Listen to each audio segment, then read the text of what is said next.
अर्थ verge में गिरिराज गोवर्धन का अवतरण।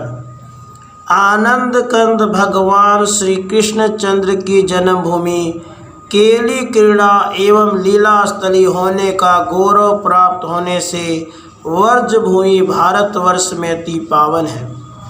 इस वर्ज भूमि में गोपाल कृष्ण की गौचारण स्थली एवं गोचर भूमि गोवर्धन का अपना विशिष्ट महत्व है, जहाँ 7 कोस अर्थात 21 किलोमीटर की परिक्रमा वाला गिरिराज गोवर्धन स्वयं श्याम सुंदर के स्वरूप में विराजमान है। मथुरा से पश्चिम दिशा में लगभग 18 किलोमीटर की दूरी पर अवस्थित यह गिरिराज गोवर्धन पर्वत के नाम से प्रसिद्ध है।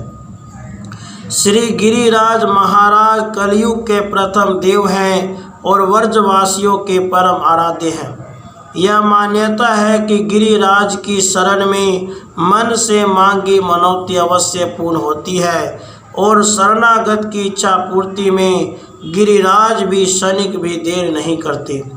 अस्तु यह आज भी असंख्य जनता की श्रद्धा के पात्र है।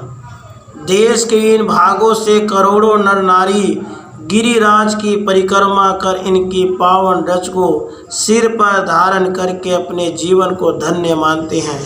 यहाँ दिन रात गिरिराज महाराज की जय के उद्घोषों से परिक्रमा मार्ग गुंजित रहता है। पूर्व काल में यह पर्वत बहुत ऊंचा था, किंतु अब भूमि शनय शनय अदृश्य होता जा रहा है। शास्त्रों में इनका 3 योजन ऊंचा होने का प्रमाण प्राप्त होता है। इनकी ऊंचाई एवं विस्तार में भौगोलिक शरण तथा अपसरण की प्रक्रिया के कारण निरंतर कमी होना स्वाभाविक है। श्री कृष्ण काल में श्यामल गिरि कंदराओं से आच्छादित मनमोहक हरित लताओं, सघन कुंज निकुंजों, वन उपवनों, श्वेत ताल तलैयों तथा स्वच्छ झरनों से परिवेष्टित आनंद कंद योगी राज श्री कृष्ण की रास क्रीड़ा स्थली गिरिराज को भगवान श्री कृष्ण ने 7 वर्ष की आयु में इंद्र के प्रकोप से व्रजवासियों की रक्षा हेतु अपनी उंगली पर उठाया और सप्ताह पर्यंत धारण करके इंद्रदेव का मान मर्दन किया। धार्मिक दृष्टि से गिरिराज जी का प्राचीन काल से ही वर्ज में सर्वाधिक गौरवपूर्ण स्थान और महत्व रहा है। वर्ज में मान्यता है कि इनकी पूजन परिक्रमा के मंत्र गोवर्धन गिरे तुभ्यम गोपानाम सर्वरक्षकम नमस्ते देव रूपाय देवानाम सुखदायिने का 2000 बार जप करके 4 बार प्रदक्षिणा करने पर सिद्धि अवश्य प्राप्त होती है। श्री गिरिराज की तलहटी एवं कंदराओं में भगवान श्री कृष्ण तथा श्री राधा जी के विहार स्थल रहे हैं, इसलिए इस भूमि का विशेष महत्व है। गिरिराज गोवर्धन के अवतरण के संबंध में गर्ग संहिता में उल्लेख है। भारत के पश्चिमी भाग में स्थित सालमली द्वीप में पर्वतराज श्री द्रोणाचल के घर में उनकी पत्नी के गर्भ से श्री गोवर्धन नाथ जी का जन्म हुआ। देवताओं ने पुष्प वर्षा करके श्री गोवर्धन नाथ की वंदना की। एक समय पुलस्त्य ऋषि भ्रमण करते वहां गए। वहां नाना प्रकार के हरे भरे वृक्षलताओं से परिपूरित सुंदर श्यामल गोवर्धन को देखकर उन्हें अपने स्थल पर स्थापित करने की प्रबल इच्छा जागृत हो गई, क्योंकि काशी के निकट कोई ऐसा पर्वत नहीं था जहां शांति से बैठकर वे भजन कर सके। अतः आपने द्रोणाचल से गोवर्धन जी को देने का अनुरोध किया। पर्वतराज बाध्य होने से इनकार नहीं कर सके। गोवर्धन जी ने दुखित होकर ऋषि से यह तय कर लिया कि मैं आपके हाथ में रखकर ही चलूँगा और आप मुझे कहीं भी नीचे नहीं रख सकेंगे। यदि किसी प्रकार नीचे रख देंगे तो वहीं रह जाऊंगा और तिल भर भी आगे नहीं चलूँगा। पुलस्त्य ऋषि ने इस शर्त को स्वीकार कर अपने हाथ में गोवर्धन जी को रख काशी को प्रस्थान किया। मथुरा पहुंचने तक तो गिरिराज जी हल्के रहे, किंतु फिर इतने भारी हो गए कि ऋषि हाथ में रखने में असमर्थ हो गए और उन्हें भूमि पर रख दिया। संध्या वंदन स्नान तथा भोजन के उपरांत ऋषि चेष्टा पूर्वक गिरिराज जी को उठाने लगे तो गिरिराज जी ने जाने से इनकार कर दिया। तब ऋषि ने क्रुद्ध होकर यह शाप दे दिया कि तुम नित्य प्रत्येक तिल के समान घटते जाओगे। गिरिराज जी ने ऋषि के शाप को ग्रहण किया, क्योंकि उन्हें ज्ञात था कि श्याम सुंदर श्री कृष्ण भगवान वर्ज में अवतरित होकर विविध लीलाएं करेंगे, जिससे मैं कृतार्थ हो जाऊंगा। वाराह पुराण में वर्णन आता है कि भगवान श्री रामचंद्र जी की आज्ञा से श्री हनुमान जी उत्तराचल से गोवर्धन जी को कंधे पर रखकर ला रहे थे तो देववाणी हुई कि समुद्र में सेतु बन गया है। देववाणी सुन हनुमान जी ने इन्हें यहीं पृथ्वी पर रख दिया। तब हरि भक्त गिरिराज जी ने हनुमान जी से कहा, आपने मुझे भगवान के चरण चिन्हों से वंचित किया था, मैं आपको शाप दे दूंगा। इस पर हनुमान जी बोले, हे गिरिवर क्षमा करे, जब इंद्र की पूजा का खंडन करके भगवान श्री कृष्ण आपकी पूजा करवाएंगे तो इंद्र कुपित होकर वर्ज में उत्पात करने लगेगा। उस समय आप वर्जवासियों के रक्षक होंगे। द्वापर के अंत समय में श्री कृष्ण जी का अवतार होगा, वे ही आपकी इच्छा की पूर्ति करेंगे। ऐसा कहकर हनुमान जी आकाश मार्ग से श्री राम जी के पास गए और उन्हें सारा वृत्तांत सुनाया। इस पर श्री रामचंद्र जी ने कहा, सेतु बंध हेतु लाए गए ये सब पर्वत मेरे चरण स्पर्श से विमुक्त हो गए, परंतु गोवर्धन को अपने हस्त करतल तथा सर्वांग स्पर्श से पवित्र करूँगा। मैं वसुदेव के कुल में जन्म लेकर वर्ज में विविध लीला करूँगा तथा गोवर्धन के ऊपर गोचारण गोपियों के संग अद्भुत विलास आदि से उसे हरिदास श्रेष्ठ बना दूंगा। वर्ज में गोवर्धन मेरी लीलाओं के परम सहायक रूप से प्रसिद्ध होगा। गोवर्धन की उत्पत्ति के बारे में गर्ग संहिता में इस प्रकार से भी कहा गया है कि कंस संताप के कारण जब देवताओं ने प्रार्थना की तो श्री कृष्ण ने वर्ज के उद्धार हेतु अवतार धारण करने की इच्छा जब श्री राधिका जी को सुनाई तो वे बोली कि मैं आपका वियोग एक पल भी नहीं सह सकती। इस पर श्री कृष्ण जी ने कहा, आपको संग लेकर ही वर्ज में अवतार धारण करूंगा। इस पर श्री राधिका जी ने कहा, प्राणनाथ, जहाँ वृंदावन नहीं है, जहाँ यह यमुना नदी नहीं है तथा जहाँ गोवर्धन पर्वत नहीं है, वहाँ मेरे मन को सुख नहीं मिल सकता। यत्र वृंदावनम नास्ति न यत्र यमुना नदी, यत्र गोवर्धनो नास्ति तत्र में न मन सुखम। यह सुनकर श्री कृष्ण जी ने अपने धाम गोलोक से 84 कोस विस्तृत भूमि और गिरिराज गोवर्धन और यमुना नदी को भूतल पर भेज दिया। भगवान श्री कृष्ण के बाल्यकाल तक समस्त व्रजवासी गोपी ग्वाल गौ बछड़े लेकर कार्तिक अमावस्या के लक्ष्मी पूजा के पश्चात प्रतिपदा को सायंकाल विभिन्न पकवानों के साथ विधि विधान से मेघों के राजा इंद्रदेव का पूजन किया करते थे। यशोदा मैया भी एक बार इस पूजा के लिए पकवान बना रही थी तो कृष्ण कन्हैया खेलने के उपरांत आकर कलयुग मांगने लगे। इस पर माँ ने कहा, आज तो इंद्र देवता की पूजा करके ही खाने को मिलेगा। यह सुनकर कन्हैया बोली, मैया, वर्ज गौओं का रखवाला तो गोवर्धन बाबा है और यही देवता साँचो है, इंद्र तो इनका चेरो है।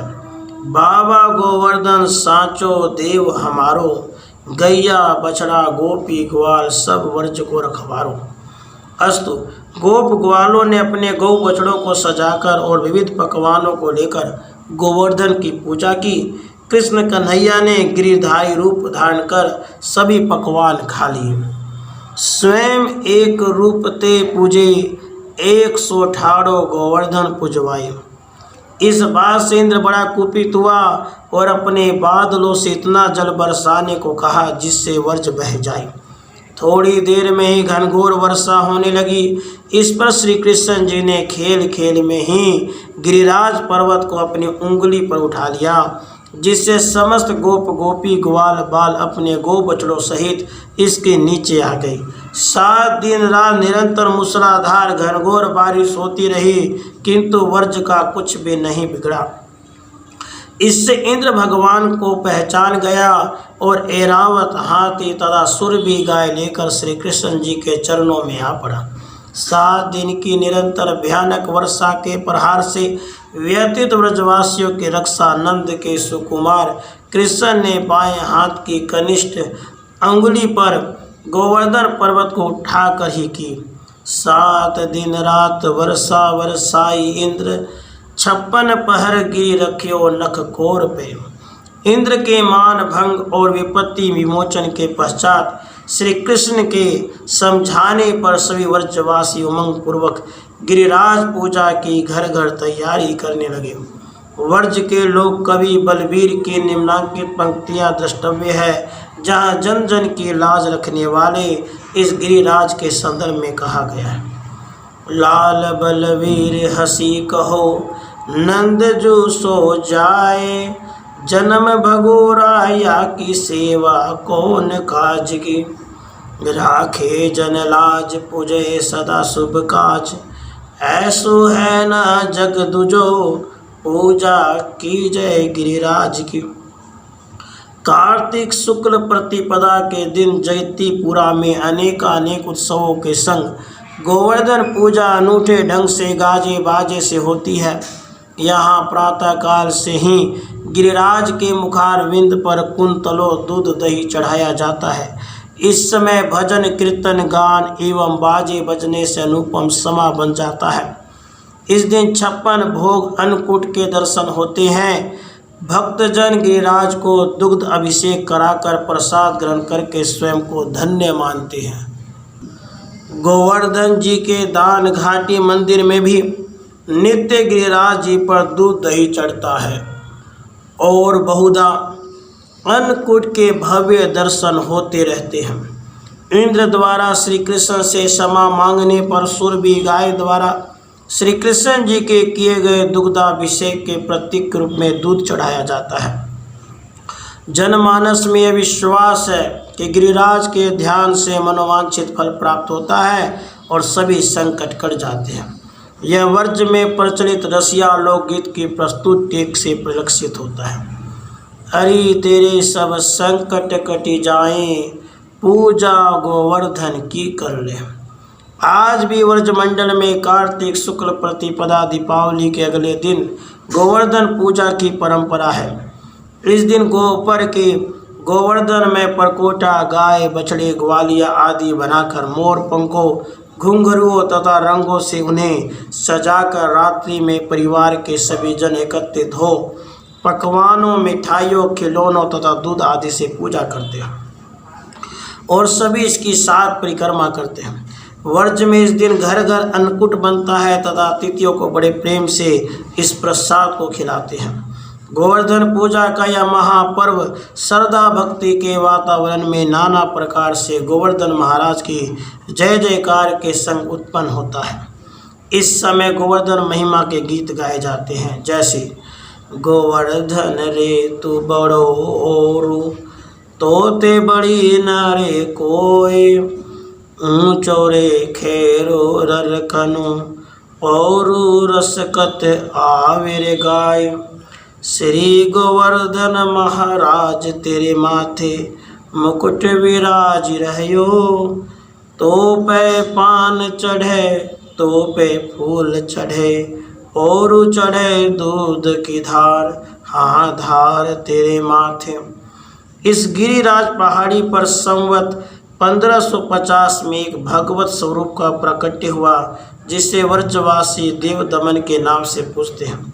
संवत 1556 में श्री महाप्रभु वल्लभाचार्य के व्रज में पुनः पदार्पण करने पर व्रजवासियों ने इस स्वरूप के दर्शन कराए।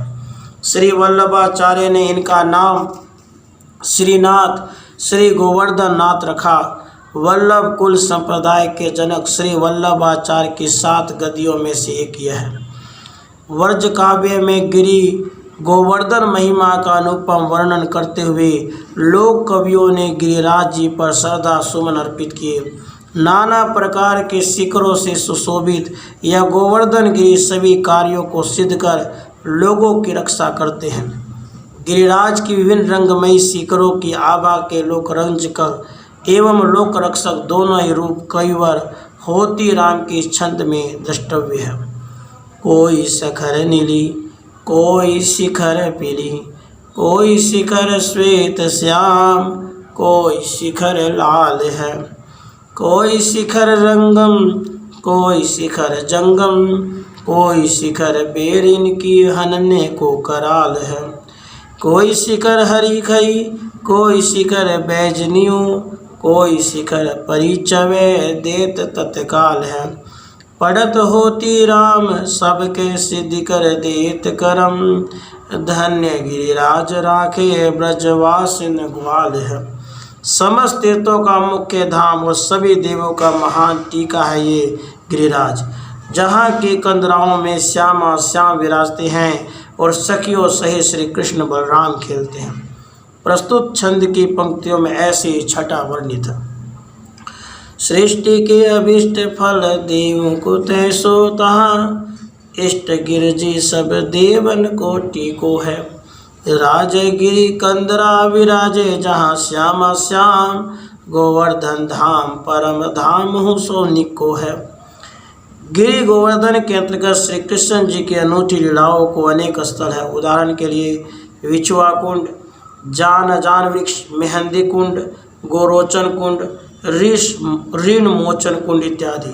सब देवों के देव श्री गिरिराज की पावन कंदराओं का उपभोग वृजराज नंदन करते हैं, जैसा कि छंद की पंक्ति से दृष्टिगत होता है। सुर सिर ताज सेवी नंद महाराज सेवे, सेवे वर्जराज गिरिवर की कंदला।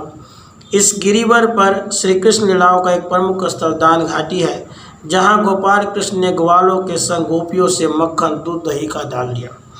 जहाँ ले मतदान प्रसिद्ध, वहाँ गिरिराज आजहूँ दान की घाटी। वर्तमान में यहाँ गिरिवर दान घाटी का मनमोहक मंदिर है।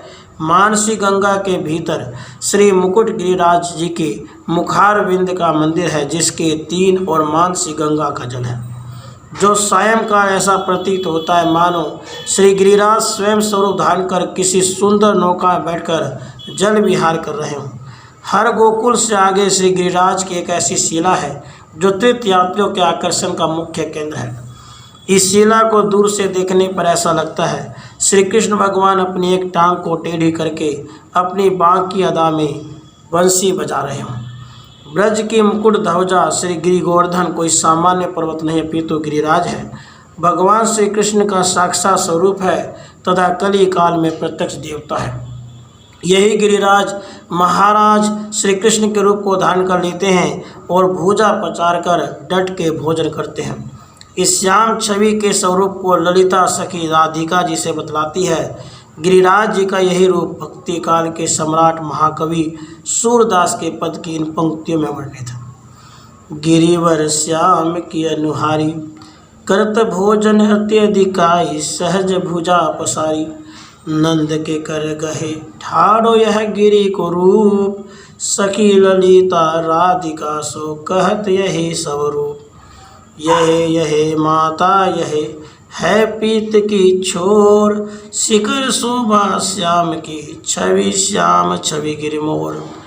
ललित ब्रज देश गिरिराज राजे। ऐसे पावन धाम गोवर्धन गिरि के दर्शन के लिए और परिक्रमा के लिए प्रत्येक माह पूर्णिमा से पहले ही नर नारियों के झुंड उमड़ते चले आते हैं, दूध भोग चढ़ाते हुए कह उठते हैं। तन मन धन सब कुछ अर्पण, चले रे चले सब गोवर्धन। मुड़िया पूनो गुरु पूर्णिमा के पर्व पर प्रतिवर्ष लाखों भक्तजन भारी भीड़ में भी देश के कोने कोने से नग्न पैर परिक्रमा करने आते हैं, जिससे जन सैलाब उमड़ पड़ने से यहाँ लक्खी मेला या कुंभ मेले का स्वरूप दृष्टिगोचर होता है। लोंद के महीने अधिक मास में प्रतिदिन अहरने 24 घंटे परिक्रमा लगती है। देखिए भाव इन पंक्तियों में। गोवर्धन धाम परम धाम हूँ, सो स्वच्छ बनियो। दर्शन के हेतु आते लाखों नर नारी है। परिक्रमा लगावे दूध गिरि पर चढ़ावे भोग। सामग्री लगावे भीड़ होत भारी है। अपने जीवन को सफल बनाने और पाप विनाश के लिए कुछ एक दंडोती पेट के बल लेटकर परिक्रमा लगाते हैं तो अनेक भक्तजन दूध की धार धूप के साथ परिक्रमा नग्न पैर पूरे करते हैं। यहाँ गिरिराज जी की इस रसिया की टेक उल्लेखित करना प्रासंगिक होगा। तेरो जन्म सफल है जाई, लगाई ले रज ब्रज धाम की, काट दे पाप तेरे बरज राज, लगाई ले परिक्रमा गिरिराज की, पूजी गोवर्धन गिरिधारी करी परिक्रमा की त्वारी। के अनुसार ग्रामवासी हंसते हंसते नाचते गाते भजन कीर्तन करते हुए गिरिराज की परिक्रमा करते हैं। मन में गिरिराज धरन प्रभु तेरी शरण का ध्यान रखकर इन ग्रामवासियों विशेषकर महिलाओं के परिक्रमा मार्ग में गाए गीत बड़े ही मनमोहक तथा श्रद्धा भाव से परिपूर्ण होते हैं। ग्रामीण महिलाओं में परिक्रमा लगाने की प्रबल उत्कंठा होती है, जैसा कि इस ब्रज लोकगीत से सुस्पष्ट है। मैं तो गोवर्धन को जाऊं मेरी वीर, नाए माने मेरी मनुआ, सात शेर की करूं कढ़ैया, अरी पूरी पुआ बनाऊं मेरी वीर, नाए माने मेरो मनुआ, मैं तो गोवर्धन को।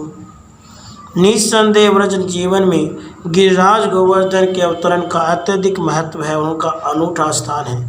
गिरिराज व्रजवासियों के जीवन मरण से संबंधित है। इन्हीं के माध्यम से व्रजवासियों के जीवन की रक्षा हुई और इन्हीं से व्रज साहित्य संस्कृति एवं कला विकसित हो सकी। इन्हीं कारण व्रज की महिमा अक्षुण रूप से जन जन के हृदय में स्थापित हो गई। लग रही आस करूं व्रजवास, तरहटी गोवर्धन की मैं, भजन करूं और ध्यान धरूं, छैया कदमन की मैं। राधे कृष्ण राधे